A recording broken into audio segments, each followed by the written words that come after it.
Hi అండి, welcome back to my channel Parveen tailoring and blogs. నేను మీ పర్వీన్ని.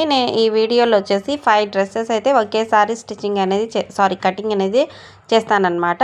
ఇది వచ్చేసి 1 2 3 4 అన్నమాట. నేను కటింగ్ చేసి పెట్టుకున్న ఒక ప్యాటర్న్ అయితే పెట్టుకున్నాను. అది కటింగ్ వీడియో స్కిప్ అయిపోయింది ఫ్రెండ్స్. అది వీడియోలో నేను తర్వాత చూపిస్తాను. డ్రెస్ కటింగ్ ఏ విధంగా చేసుకోవాలి అనేది నెక్స్ట్ వీడియోలో పోస్ట్ చేస్తాను.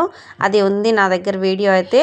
ఈ విధంగా టిక్ మార్క్స్ అయితే పెట్టుకున్న డ్రెస్ ఆల్తీ పెట్టి నేనైతే ఈ 4 డ్రెస్సెస్ కూడా ఇలాగే డబల్ ఫోల్డింగ్ చేసి ఇలా ఈ విధంగా స్టిచ్చింగ్కి పెట్టానన్నమాట.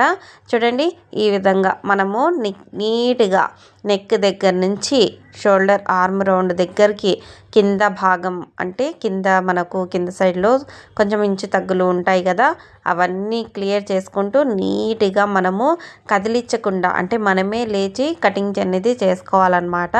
మరి అదే క్లాత్ని తిప్పి మరి చేసుకోకూడదండి. నీట్గా మనం ఒక చెయ్యి పక్కన పెట్టి ఈ విధంగా కటింగ్ చేస్తే కనుక క్లాత్ అనేది జరగకుండా ఉంటుందన్నమాట. ఈ విధంగా చూడండి, నేను ఎంత నీట్గా కటింగ్ చేస్తున్నానో. నేను అటు సైడ్కి ఉన్నప్పుడు అటు సైడ్ కూర్చున్నాను, తర్వాత ఇటు సైడ్ కటింగ్ చేసేటప్పుడు ఇటు కూర్చున్నాను, తర్వాత ఇటు సైడ్ కటింగ్ చేసేటప్పుడు ఇటు కూర్చున్నాను అనమాట. ఇది కొద్దిగా 4 క్లాత్లు ఉన్నాయి కదా, అందుకే కొద్దిగా టైట్గా వస్తుంది. కొంచెం స్లోగా కటింగ్ అనేది చేస్తున్నాను అనమాట. ఈ విధంగా నేను చూడండి ఎంత చక్కగా నీట్గా మన ప్యాటర్న్ అంటే ఇక్కడ మనము హిప్ దగ్గర 1 ఇంచ్ పెట్టుకోవాలి ఫ్రెండ్స్. నడుము దగ్గర మనం 2 ఇంచెస్ పెట్టుకున్నా పర్లేదు. షోల్డర్ దగ్గర అదే అప్పర్ చెస్ట్ దగ్గర కూడా 2 ఇంచెస్ పెట్టుకున్నా పర్లేదు అనమాట.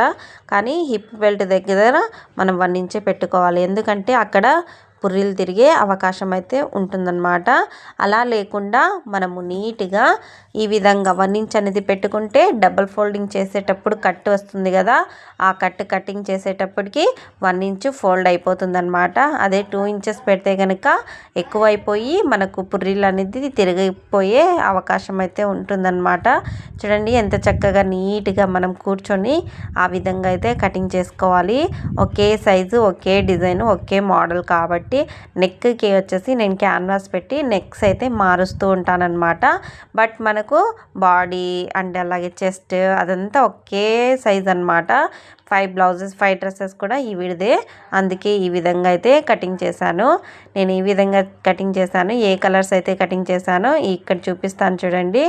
నీట్గా ఒక 3 ఓకేనా 5 పీసెస్ అయితే ఉన్నాయి కదండి. ఈ కలర్స్ అయితే చాలా బాగున్నాయి. డ్రెస్సెస్ కూడా చాలా బాగున్నాయి అన్నమాట. ఇది ఓన్లీ లైనింగ్సేనండి. నేను ఈ విధంగా చూపిస్తాను చూడండి. 1 2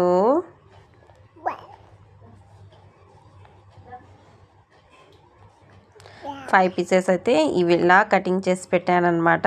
తర్వాత హ్యాండ్స్ కటింగ్ కూడా చేసేస్తాను. ఫ్రంట్ పార్ట్ బ్యాక్ పార్ట్ 2 ఇందులోనే కవర్ అయిపోయాయి అన్నమాట.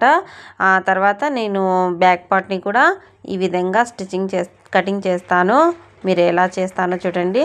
అంటే ముందే కట్ చేసుకున్న క్లాత్ ఉంది కదా, దానిని బట్టి నేను 5 పీసెస్ని కూడా ఈ విధంగా కటింగ్ అయితే చేసేసాను అనమాట. నీట్గా హాఫ్ హ్యాండ్స్ పెట్టి లోపల పైన వచ్చేసి మనకు ఫుల్ లెంత్ అంటే 3/4 హ్యాండ్స్ అయితే పెట్టుకున్నారు. అన్నిటికీ 3/4 పెట్టుకున్నారనమాట. ఈ విధంగా అయితే కటింగ్ చేసేసాను అనమాట. మీరు కూడా ఇలాంటి స్టిచ్చింగ్స్ అయితే చేసుకోవాలి. అలాగే మరికొన్ని వీడియోస్ కావాలి, మన ఛానల్లో అప్లోడ్ అయితే చేస్తూ ఉంటాను. మీకు వీడియో కనుక నచ్చితే లైక్ చేయండి, షేర్ చేయండి. తప్పకుండా మన ఛానల్కి విజిట్ కాండి. వీడియో నచ్చితే లైక్ చేయండి. థ్యాంక్ యూ ఫర్ వాచింగ్ అండి. Bye bye.